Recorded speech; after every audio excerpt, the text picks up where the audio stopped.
तो चलिए दोस्तों, मैं अभिनय आपको अपने चैनल एसएससी अभिनय जीएस में स्वागत करता हूं। और इस सेशन में मैं आपके लिए फंडामेंटल राइट से रिलेटेड,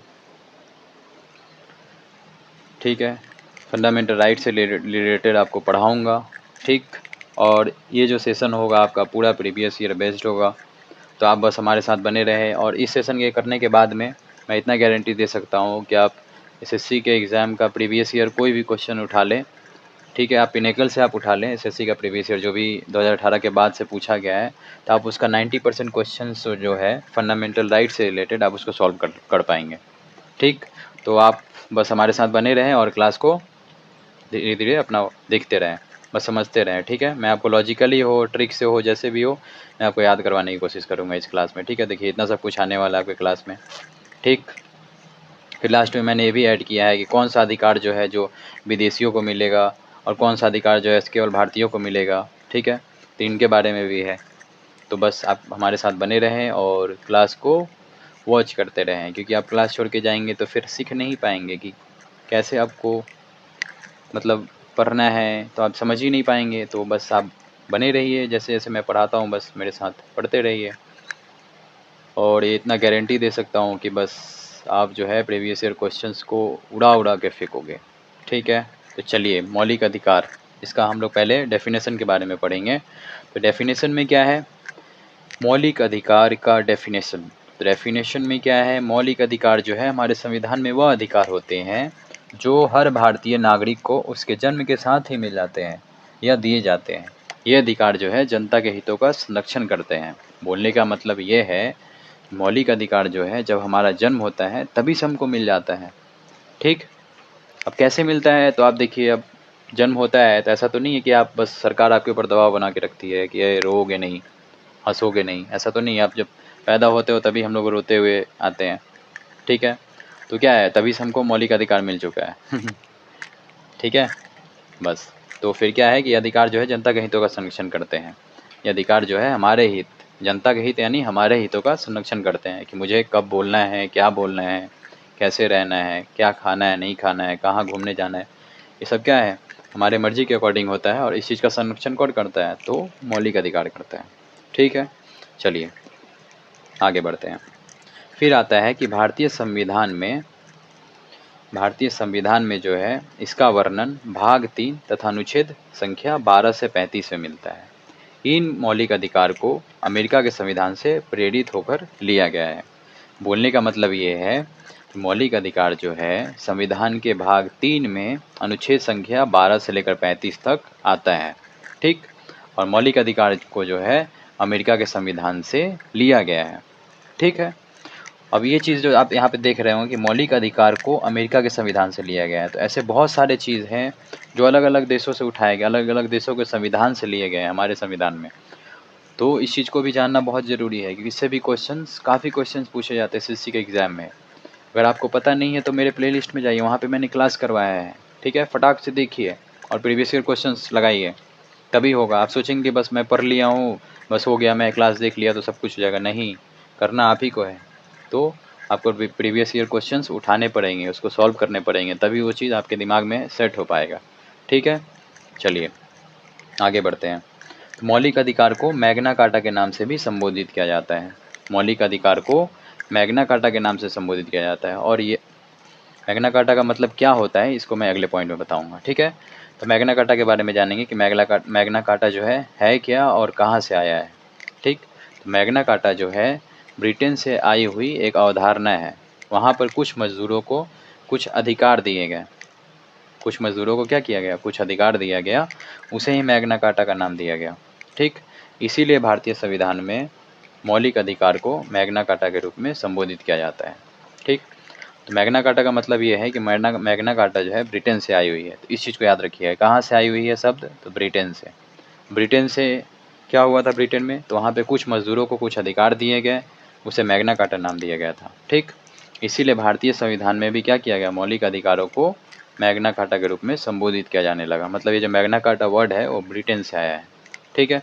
चलिए आगे बढ़ते हैं। फिर क्या हुआ कि शुरुआत में जब संविधान बना था तो शुरुआत में कितने थे, शुरुआत में मौलिक अधिकार प्रदान किए गए थे, परंतु 7 मौलिक अधिकार प्रदान किए गए, सॉरी, परंतु क्या हुआ, 1978 में 44वें संविधान संशोधन द्वारा 7 मौलिक अधिकार जो कि संपत्ति का अधिकार था, 7वां मौलिक अधिकार जो कि संपत्ति का अधिकार था, उसे हटा दिया गया और वर्तमान में उसे अनुच्छेद संख्या 300A के तहत कानूनी अधिकार की श्रेणी में रखा गया है। श्रेणी होगा, श्रेणी नहीं होगा, ठीक है श्रेणी होगा, ये गलत है, श्रेणी में डाल दिया गया, ठीक। और इसी वजह से क्या है कि वर्तमान में 6 फंडामेंटल राइट्स हैं, ठीक। इस समय जो है भारत के प्रधानमंत्री मोरारजी देसाई थे। तो बोलने का मतलब ये है कि जब संविधान बना था तो उस समय कितने मौलिक अधिकार प्रदान किए गए थे, 7 मौलिक अधिकार प्रदान किए गए थे। परंतु जब 1978 में 44वां संविधान संशोधन हुआ तो उसमें क्या किया गया, संपत्ति का अधिकार जो कि पहले मौलिक अधिकार था उसको हटाकर कानूनी अधिकार बना दिया गया। कितने अनुच्छेद के तहत, तो 300A के तहत। और अब वर्तमान में कितने फंडामेंटल राइट्स है, 6 फंडामेंटल राइट्स है, ठीक है। और जब 44वां संविधान संशोधन 1978 में हुआ तो उस समय भारत के प्रधानमंत्री कौन थे, तो भारत के प्रधानमंत्री जो है मोरारजी देसाई थे। इससे क्वेश्चन पूछा जा चुका है, तो इस चीज़ को आप याद रखिएगा कि भारत के प्रधानमंत्री कौन थे उस समय, तो मोरारजी देसाई थे। अब आप सोचेंगे कि इसको क्यों हटाया गया संपत्ति के अधिकार को, तो इसीलिए हटाया गया कि जैसे आपकी संपत्ति है, अब सरकार वहाँ से रोड बनाना चाहती है, ठीक। जैसे आपकी संपत्ति है, सरकार वहाँ से रोड बनाना चाहती है, तो आपकी संपत्ति है तो आपकी मर्जी, आप दोगे या फिर नहीं दोगे, क्योंकि आपका मौलिक अधिकार है, सरकार तो आपसे छीन नहीं सकती है। लेकिन इसके वजह से क्या होता था, सरकार को बहुत सारी कठिनाइयों का सामना करना पड़ता था, ठीक है। तो इसी के लिए क्या किया गया, सरकार ने क्या किया, फिर संविधान मतलब संसद द्वारा इसको मौलिक अधिकार से हटा के कानूनी अधिकार बना दिया गया, ठीक है। अब कानूनी अधिकार जो है क्या है, सरकार छीन सकती है, इसीलिए इसे बनाया है कि देश हित को देखते हुए, ठीक। चलिए अब आगे बढ़ते हैं कि कितने सारे मतलब जो है फंडामेंटल राइट्स है उसके बारे में जानेंगे। तो पहला है हमारा समता या समानता का अधिकार, अनुच्छेद संख्या 14 से 18 तक। फिर दूसरा है स्वतंत्रता का अधिकार, 19 से लेकर 22 तक। तीसरा है शोषण के विरुद्ध अधिकार, 23 से 24 तक, ठीक है। फिर चौथा आएगा आपका धार्मिक स्वतंत्रता का अधिकार, अनुच्छेद 25 से लेकर 28 तक। फिर आएगा पांचवा संस्कृति और शिक्षा का अधिकार, 29 और 30। और लास्ट आएगा हमारा संवैधानिक उपचारों का अधिकार, 32, ठीक है। तो इनके 6 के बारे में पढ़ना है। अब इस चीज़ को मैं आपको ट्रिक से या फिर लॉजिकली समझाने की कोशिश करूँगा कि आप इस चीज़ को कैसे याद रख सकते हो कि समानता का अधिकार पहले आएगा, जो कि कहाँ से कहाँ तक है, 14 से लेकर 18 तक है। तो इस चीज़ को आप याद कैसे रखोगे, तो उस चीज़ को मैं लॉजिकली आपको सीक्वेंस में समझाने की कोशिश करूँगा, ठीक है। तो पहले समानता का अधिकार, तो आप खुद सोचिए कि जैसे हम लोग पैदा होते हैं तो हमारे समाज में पहले क्या किया जाता है, हम लोग को इक्वालिटी दिया जाता है, पहले हमें समानता दी जाती है समाज में रहने के लिए। तो समानता मिलेगा तो क्या हो जाएगा, सबसे पहले आएगा आपका समानता का अधिकार, जो कि कहाँ से कहाँ तक होगा, 14 से लेकर 18 तक होगा, ठीक। जब समानता मिल जाएगा तो हम लोग क्या करेंगे, बाहर घूमना स्टार्ट करेंगे, क्योंकि क्या है, हम लोग सब कोई समान है। जब बाहर में घूमना स्टार्ट करेंगे तो हमें क्या मिली, स्वतंत्रता मिल गई घूमने की, ठीक है, बाहर में घूमने की स्वतंत्रता। तो दूसरे में क्या आ जाएगा, स्वतंत्रता का अधिकार, जो कि क्या होगा, अनुच्छेद 19 से लेकर 22 तक होगा, ठीक। जब हम लोग बाहर में घूमेंगे तो हमारे साथ शोषण भी हो सकता है, कोई भी शोषण कर सकता है। तो इस चीज़ से रक्षा करने के लिए क्या हुआ, रक्षा करने के लिए हमारे लिए आया शोषण के विरुद्ध अधिकार। अगर शोषण होता है तो उसका भी अधिकार है, मतलब शोषण के विरुद्ध अधिकार मतलब शोषण नहीं किया जा सकता है। तो अनुच्छेद 23 और 24 में हो जाएगा। अब ये चीज़ हो गया, 3 चीज़ क्लियर हो गया यहाँ पे, आपको याद हो रहा होगा, ठीक है। अब चौथा क्या है, धार्मिक। अब शोषण नहीं होगा तो हम लोग क्या है, धर्म के रास्ते पे चलेंगे, यानी धार्मिक स्वतंत्रता मिलेगी। शोषण नहीं होगा तो क्या है, धर्म के रास्ते पे चलेंगे तो धार्मिक स्वतंत्रता मिलेगी, ठीक। धार्मिक स्वतंत्रता का अधिकार मिलेगा चौथा में, यानी 25 से 28 तक धार्मिक स्वतंत्रता का अधिकार। इस चीज़ को आप याद रखिएगा, क्योंकि क्या है, इससे भी क्वेश्चन आता है कि शोषण के विरुद्ध अधिकार जो है कितना से कौन से अनुच्छेद से लेकर कितने अनुच्छेद तक है, तो 23 से 24 तक है। धार्मिक स्वतंत्रता का अधिकार में भी पूछा जा चुका है कि धार्मिक स्वतंत्रता का अधिकार जो है अनुच्छेद कितना से कितना तक है, तो अनुच्छेद 25 से लेकर 28 तक है, ठीक है। चलिए अब जब धार्मिक स्वतंत्रता मिल गई तो हम लोग क्या है, धर्म के रास्ते पे चलेंगे। धर्म के रास्ते पे चलेंगे तो क्या, अपनी संस्कृति को बचाएंगे, संस्कृति को और आगे बढ़ाएंगे, ठीक है। और क्या करेंगे, शिक्षा ग्रहण करेंगे। तो दोनों चीज़ क्या है, तो धर्म के बाद में हमारा आएगा संस्कृति और शिक्षा का अधिकार, ठीक है। तो संस्कृति और शिक्षा का अधिकार के लिए क्या होगा, वो अधिकार मिलेगा हमें संस्कृति और शिक्षा का अधिकार। तो संस्कृति और शिक्षा हमेशा याद रखिएगा कि धर्म के बाद आएगा, क्योंकि धर्म रहेगा तभी तो हम लोग संस्कृति के बारे में सीखेंगे या फिर उस शिक्षा ग्रहण करेंगे, तो धर्म पहले आएगा, ठीक है। फिर छठवां आपका हो जाएगा संवैधानिक उपचारों का अधिकार। अब जैसे मानिए चलिए इतना सब कुछ मिल जा चुका है आपको, मौलिक अधिकार इतना सब कुछ दिया जा चुका है आपको, ठीक है। अगर मानिए चलिए कल को अगर सरकार आपसे छीन ली, ठीक है, तो आप क्या करेंगे, कुछ तो ऐसा होना चाहिए कि हाँ आप अपने मौलिक अधिकार छीना जा चुका है तो आप उसके अगेंस्ट में कुछ भी कंप्लेन कर पाओ। इस चीज़ के लिए क्या किया गया, फिर लास्ट में आया आपका छठवां जो संवैधानिक उपचारों का अधिकार, जो आपको क्या है, मौलिक अधिकारों की रक्षा करता है। ठीक है, बस तो इस चीज़ को आप सीक्वेंस में याद करिएगा, ऐसे लॉजिकली आप याद करने की कोशिश करिएगा तो देखिएगा सब कुछ आराम से याद हो जाएगा। ठीक है, चलिए अब आगे बढ़ते हैं। अब हमारा है अनुच्छेद 12, तो इसमें आप बस आपको ये चीज़ याद रखना है कि राज्य की परिभाषा, बस अनुच्छेद 12 में क्या है, राज्य की परिभाषा दी हुई है। ठीक है, अब अनुच्छेद 12 में राज्य की परिभाषा दी हुई है, तो आपको ये भी तो जानना होगा ना कि राज्य है तो राज्य आखिर में कहा किसे जाता है। आप तो समझेंगे कि जो स्टेट होता है उन्हीं राज्य कहेंगे, लेकिन यहाँ पे वो राज्य नहीं है। यहाँ पे राज्य का मतलब है कि राज्य के अंतर्गत भारत की सरकार और संसद तथा राज्यों में से प्रत्येक राज्य का जो सरकार है और विधानमंडल तथा भारत के राज्य क्षेत्र के भीतर या भारत सरकार के नियंत्रण के अधीन सभी स्थानीय और अन्य पदाधिकारी। बोलने का मतलब ये है कि राज्य के अंतर्गत क्या आएगा, राज्य के भारत की सरकार आएगी, भारत की जो सरकार है, संसद आएगी, राज्यों में से प्रत्येक राज्य की जो सरकारें होंगी वो आएंगी। ठीक है, विधानमंडल आएंगे राज्य के, फिर क्या आएगा, भारत के राज्य क्षेत्र के भीतर या फिर भारत राज्य सरकार के नियंत्रण के अधीन जितने भी स्थानीय या फिर अन्य प्राधिकारी होंगे वो सब आएंगे, किसके अंदर, राज्य के अंदर। ठीक है, यहाँ पे राज्य का मतलब वो नहीं जो स्टेट वाला राज्य है, यहाँ पे राज्य का मतलब है भारत सरकार, संसद, विधानमंडल, राज्य की सरकारें, ये सब क्या है, राज्य हैं। ठीक, उम्मीद करता हूँ कि आपको ये क्लियर हो गया होगा, तो मैं आगे बढ़ता हूँ। ठीक है, बस आप सेशन में बने रहिए और एक एक चीज़ मैं आपको बहुत अच्छे से क्लियर करवाऊँगा, आपको कोई भी डाउट नहीं रहने दूँगा। ठीक है, तब अनुच्छेद हमारा आता है 13। अनुच्छेद 13 में क्या है, अनुच्छेद 13 में है कि राज्य के नागरिक के विरुद्ध मूल अधिकारों के संरक्षण की गारंटी देता है। अब अनुच्छेद 13 क्या है, हमारे मूल अधिकार को संरक्षण की गारंटी देता है कि हमारा मूल अधिकारों क्या है, कोई छीन नहीं सकता है। यदि राज्य द्वारा क्या है, कोई भी राज्य, यहाँ पे राज्य का मतलब क्या है, वही राज्य जो हमने पिछले अनुच्छेद 12 में पढ़ा है वो राज्य है, वो राज्य नहीं जो स्टेट वाला राज्य। राज्य मतलब कोई भी संस्था हो सकता है, सरकार की कोई भी संस्था हो सकती है। ठीक है, तो यहाँ पे राज्य का मतलब ये है।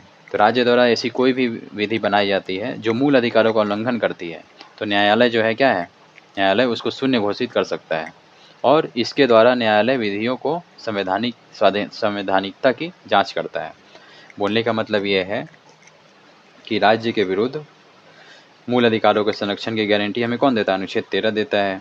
ठीक है, यदि राज्य द्वारा कोई ऐसी विधि बनाई जाती है जो मूल अधिकारों का उल्लंघन करती है, जैसे राज्य द्वारा कोई भी एक ऐसी विधि बना दी गई, जैसे हमें बोलने की स्वतंत्रता है, घूमने की स्वतंत्रता है, कल को अगर कोई ऐसा मतलब कानून बना दिया गया कि आप अपने मर्जी से बोल नहीं सकते हो, अपने मर्जी से कहीं घूमने नहीं जा सकते हो, ठीक है, तो फिर क्या है, तो ये इस चीज़ तो मूल अधिकारों का उल्लंघन है, तो इसी चीज़ का जाँच कौन करेगा, इसी चीज़ की जाँच जो है न्यायालय द्वारा की जाएगी और ये देखा जाएगा कि संवैधानिक है या नहीं। ठीक है, तो अनुच्छेद 13 जो है हमें क्या करे, मतलब क्या प्रदान करता है, तो अनुच्छेद 13 जो है मूल अधिकारों की संरक्षण की गारंटी देता है।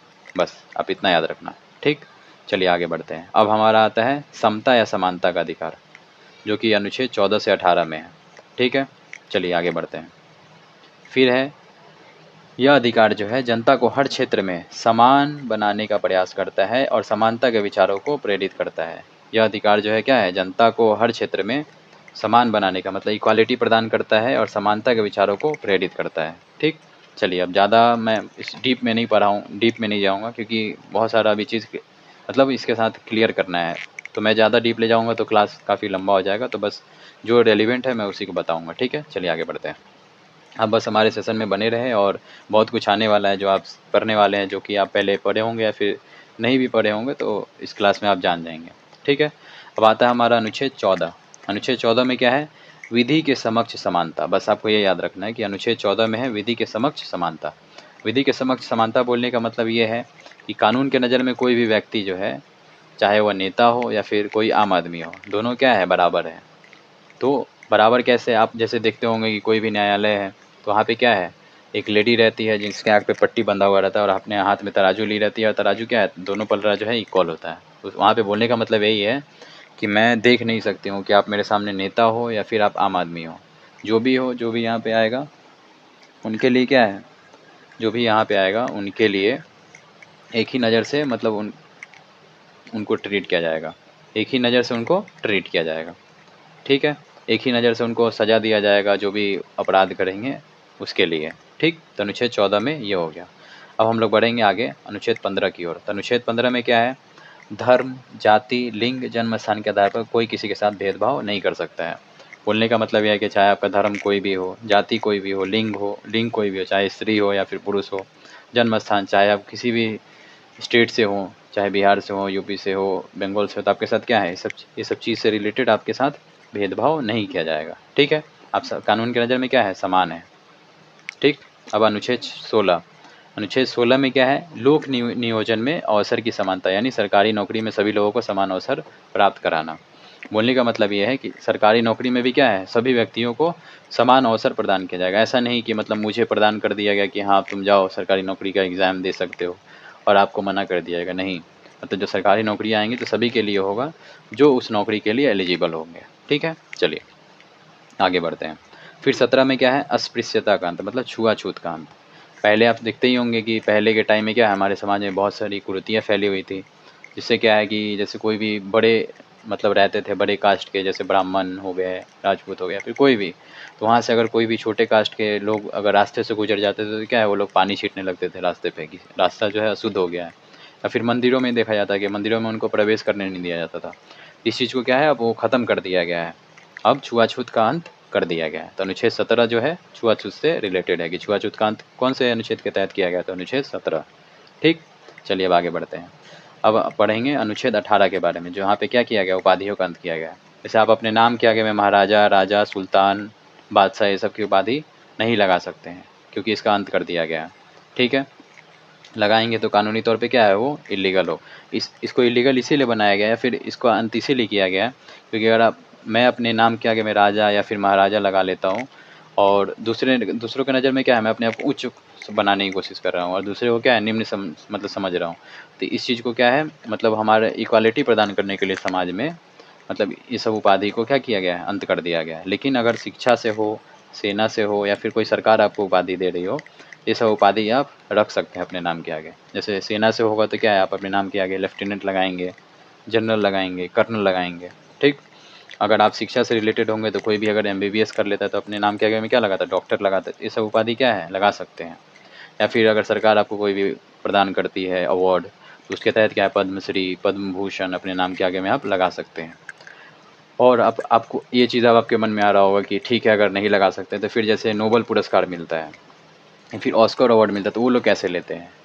तो आपको बता दें कि जैसे किसी को अगर नोबेल पुरस्कार दिया जाता है तो ऐसा तो नहीं है कि आपको भारत में दिया जाएगा, आपको अदर कंट्री में जाना पड़ेगा। तो उसके लिए भी क्या है, आपको पहले हमारे मतलब देश के राष्ट्रपति से आपको परमिशन लेना पड़ेगा कि मैं जाऊं या ना जाऊं। राष्ट्रपति अगर आपको मतलब अगर छूट मतलब दे देते हैं तो फिर आप परमिशन दे देते हैं तो आप जा सकते हैं। ठीक है, तो बस अब इसको यहीं पे रखता हूँ और आगे बढ़ता हूँ।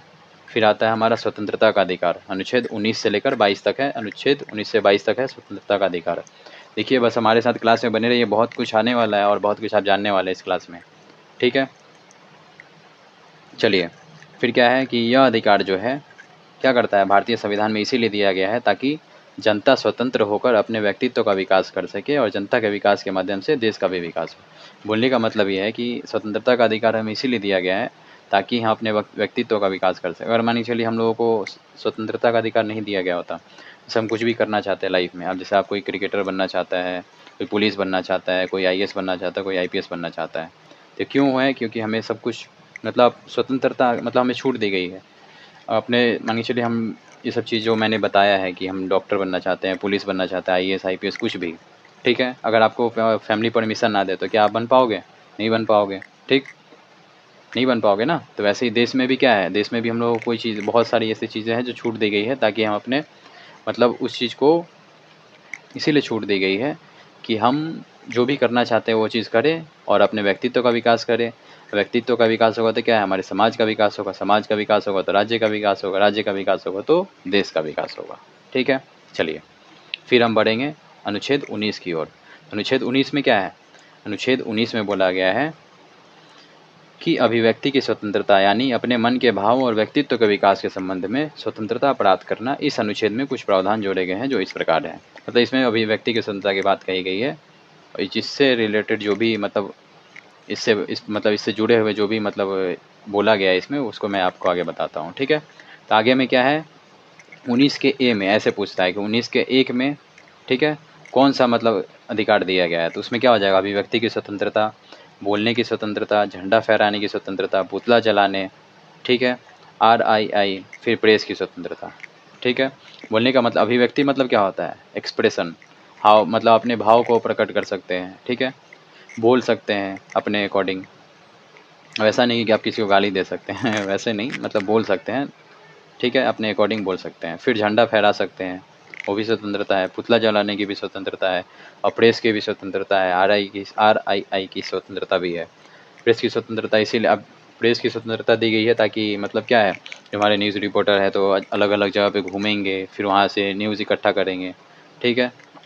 तो इसलिए क्या है, मतलब ये सब स्वतंत्रता हमें दी गई है। फिर दूसरा क्या है, सभा समूह बनाने की स्वतंत्रता। यहाँ पे शायद कुछ छूटा हुआ है, इस चीज़ को मैं आपको यहाँ पे बताऊँगा कि दूसरे वा में क्या होगा, वहाँ पे होगा कि आप जो है शांतिपूर्ण रूप से क्या है, मतलब आप क्या है, प्रोटेस्ट कर सकते हैं, ठीक। शांतिपूर्ण रूप से क्या कर सकते हैं, प्रोटेस्ट कर सकते हैं, जो 19 के 2 में होगा। जो चीज़ यहाँ पे छूट गया है तो मैं उसको आपको PDF जब प्रोवाइड कराऊंगा तो उसमें ऐड कर दूंगा, ठीक है। फिर तीसरा आता है सभा समूह बनाने की स्वतंत्रता, ठीक। सभा समूह में क्या है कि आप मतलब सभा बना सकते हैं, ऑर्गेनाइजेशन बना सकते हैं, ठीक है। चौथा में है भारत में आवागमन की स्वतंत्रता, मतलब भारत के किसी भी राज्य में, भारत में कहीं भी आप घूम सकते हैं, सब मतलब घूमने की छूट है, ठीक है। फिर क्या है, भारत में निवास करने की स्वतंत्रता, मतलब भारत में कहीं भी कोई भी स्टेट में आप निवास कर सकते हैं। पहले आप देखेंगे कि पहले क्या है, जम्मू और कश्मीर में भी निवास करने की परमिशन नहीं था, लेकिन अब जब से धारा 370 हटा है तो अब क्या है, वहाँ पे जाके कोई भी। फिर है कि भारत में आवागमन की स्वतंत्रता, भारत में आवागमन की स्वतंत्रता का मतलब क्या है कि भारत के किसी भी राज्य में आप घूम सकते हैं जाकर, ठीक है। फिर आता है पाँचवा, भारत में निवास करने की स्वतंत्रता, मतलब भारत के किसी भी राज्य में जाकर आप निवास कर सकते हैं, ठीक। फिर आता है छठवां, भारत में कहीं भी व्यवसाय करने की स्वतंत्रता, मतलब भारत में कहीं भी जाके आप व्यवसाय कर सकते हैं।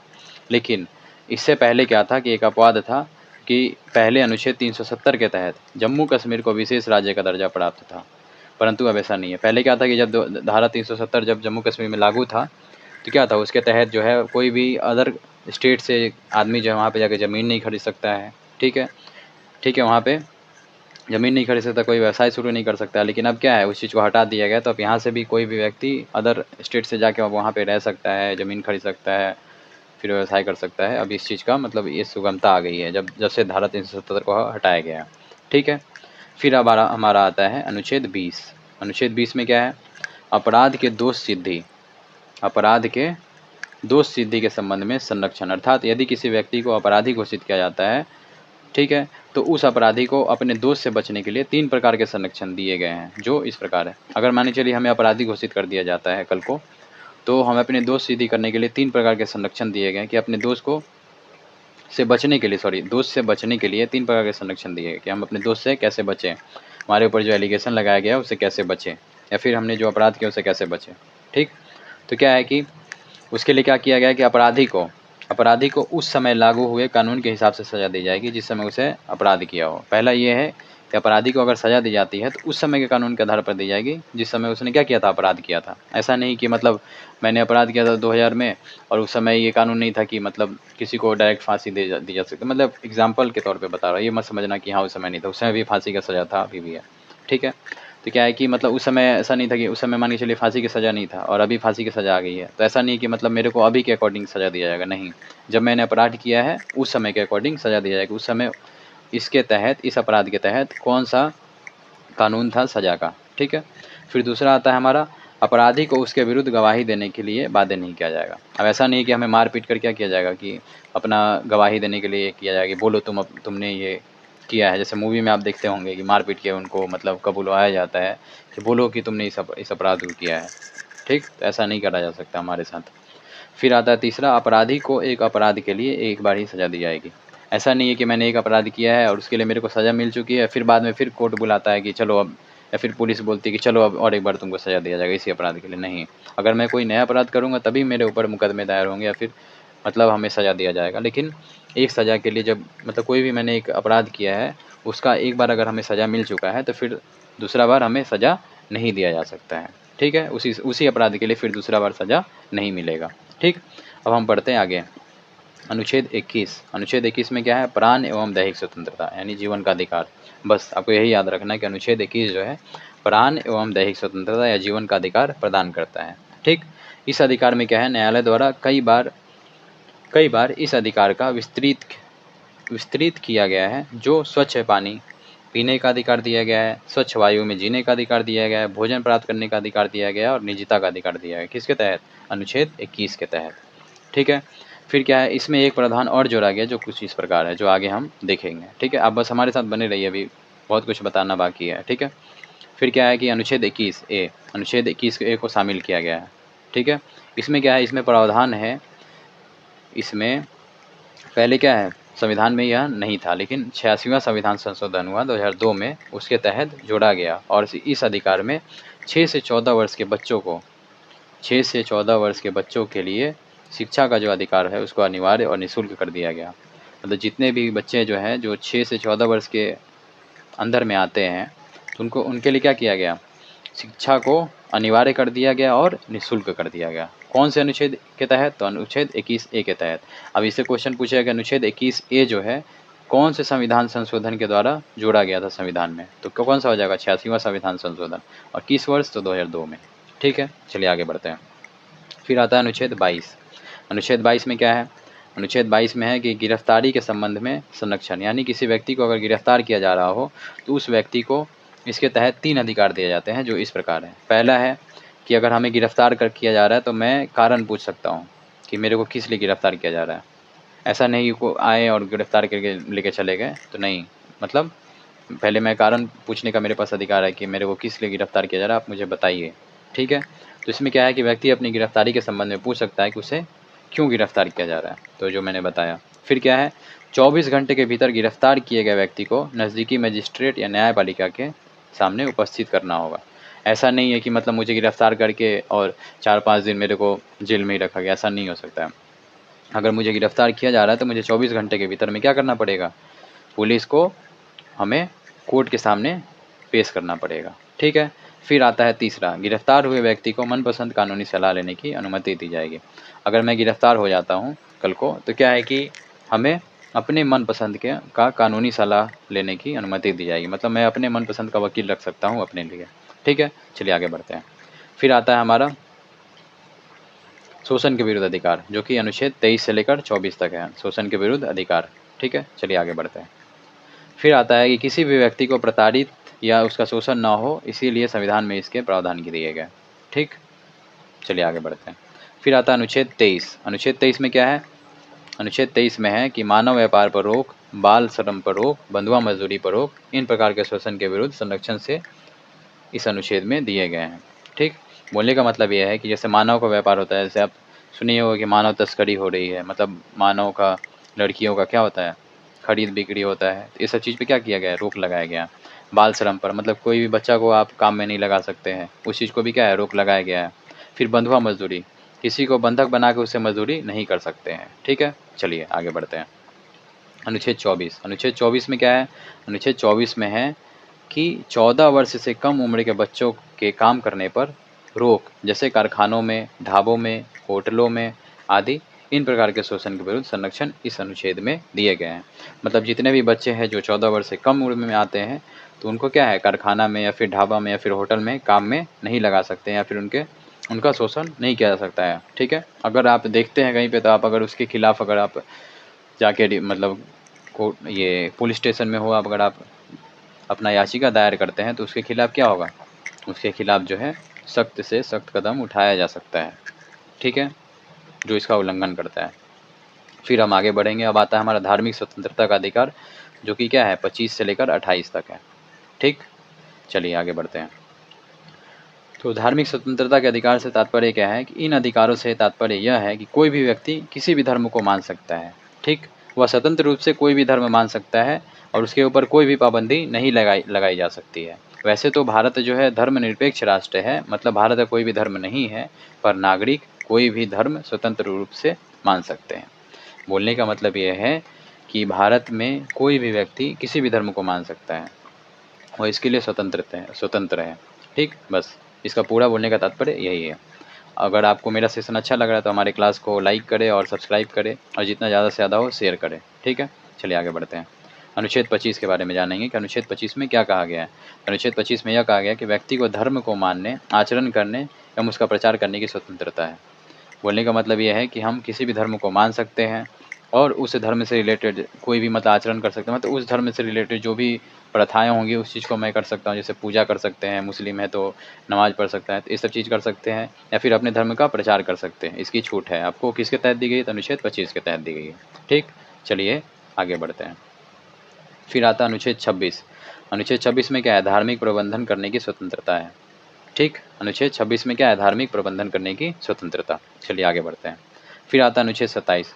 अनुच्छेद 27 में क्या है? धार्मिक धार्मिक संपोषित की स्वतंत्रता है। मतलब धर्म के लिए अगर कोई भी पैसा रखा गया है धार्मिक कार्यों के लिए, तो उस पर कोई भी टैक्स नहीं दिया जाता है।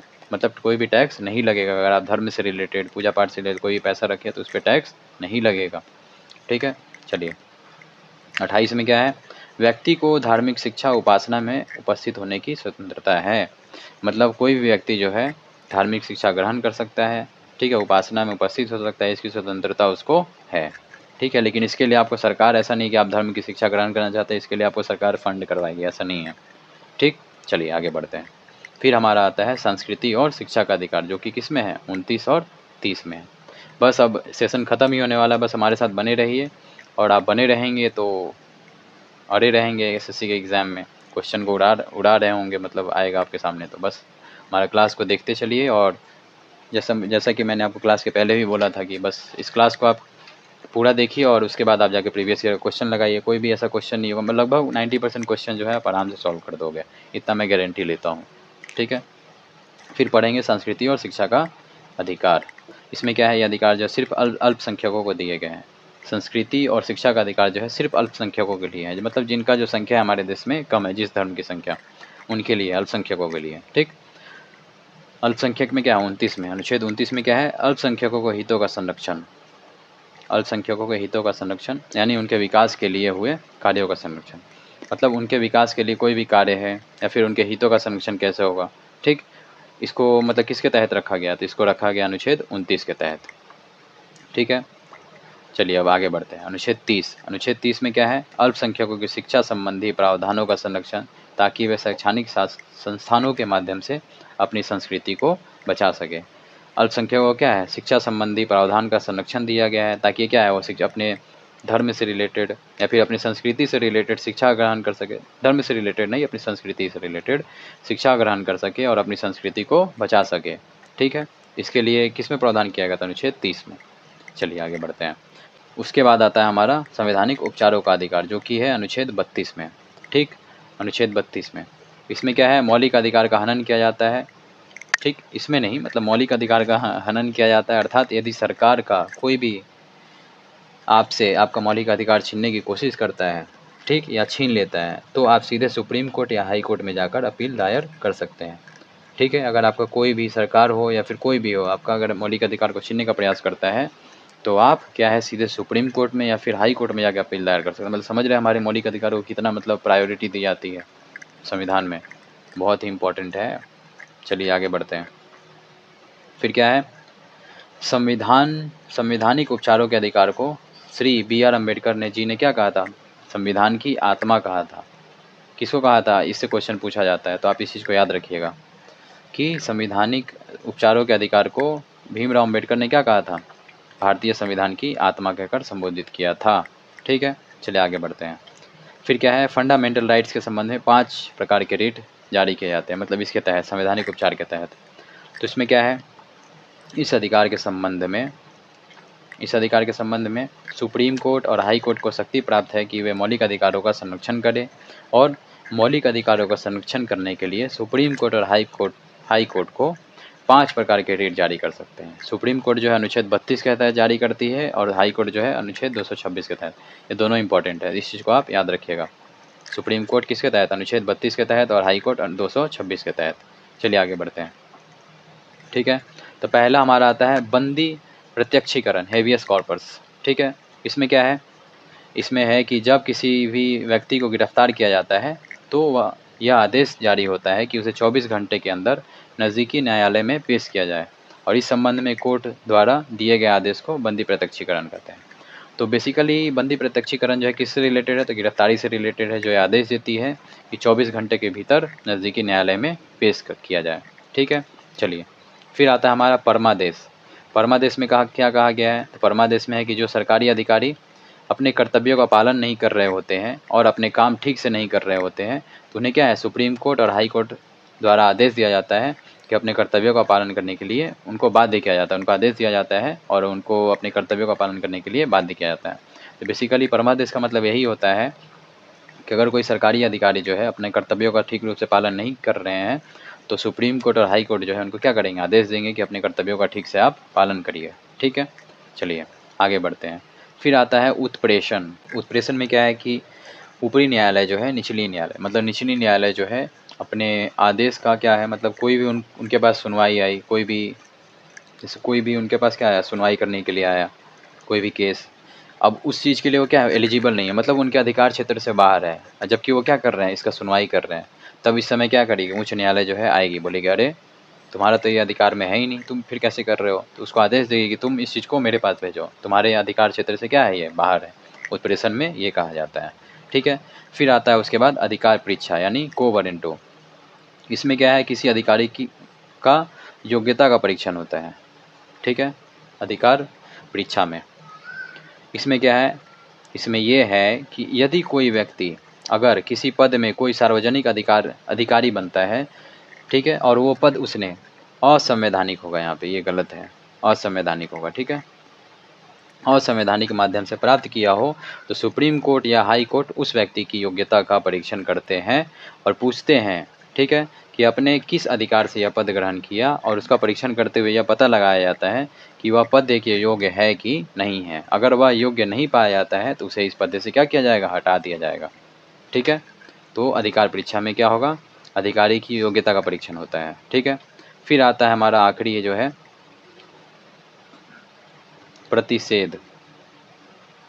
प्रतिषेध, प्रतिषेध में क्या होता है, प्रतिषेध का मतलब ये है कि प्रतिषेध मतलब रोक लगाना। ठीक है, ऊपरी न्यायालय निचली न्यायालय को आदेश देता है कि आप ये कार्य न करें क्योंकि ये कार्य जो है आपके क्षेत्र से बाहर है। ठीक है, ये भी क्या है, उत्प्रेषण के जैसा ही है। जैसे सुप्रीम कोर्ट हाई कोर्ट को आदेश देता है कि हाई कोर्ट कोई जिला कोर्ट को आदेश देता है, मतलब क्या है, जैसे कोई भी हाई कोर्ट कोई भी सुनवाई उसके अधिकार में नहीं है, लेकिन उसकी क्या कर रही है, सुनवाई कर रही है, तो यहाँ पे क्या है, सुप्रीम कोर्ट उसका आदेश देगी कि इस चीज़ को क्या है, तुम मेरे पास भेजो, तुम्हारा अधिकार क्षेत्र से बाहर है।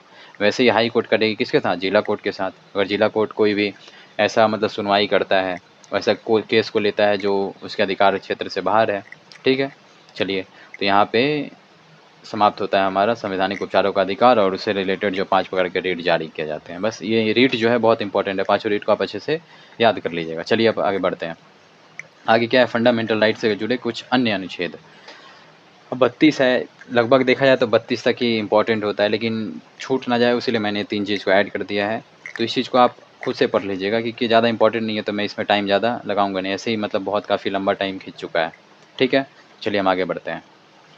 और अब आखिरी आता है हमारा अन्य महत्वपूर्ण तथ्य में हम जानेंगे कि कौन कौन से अधिकार जो हैं केवल भारतीयों को दिए गए हैं और कौन कौन से अधिकार भारतीय और विदेशी दोनों को दिए गए हैं। तो उसमें क्या आएगा, उसमें आएगा हमारा अनुच्छेद 15, ठीक है, 16 आएगा, 19 आएगा, 29, 30। ठीक है, इन अनुच्छेदों में दिए गए मौलिक अधिकार क्या है, केवल भारतीयों को ही प्राप्त है, विदेशी नागरिकों के अधिकार नहीं दिए गए। तो इस चीज़ को आप याद कर लीजिएगा। फिर उसके बाद आएगा अधिकार भारतीय और विदेशी नागरिकों दोनों के लिए।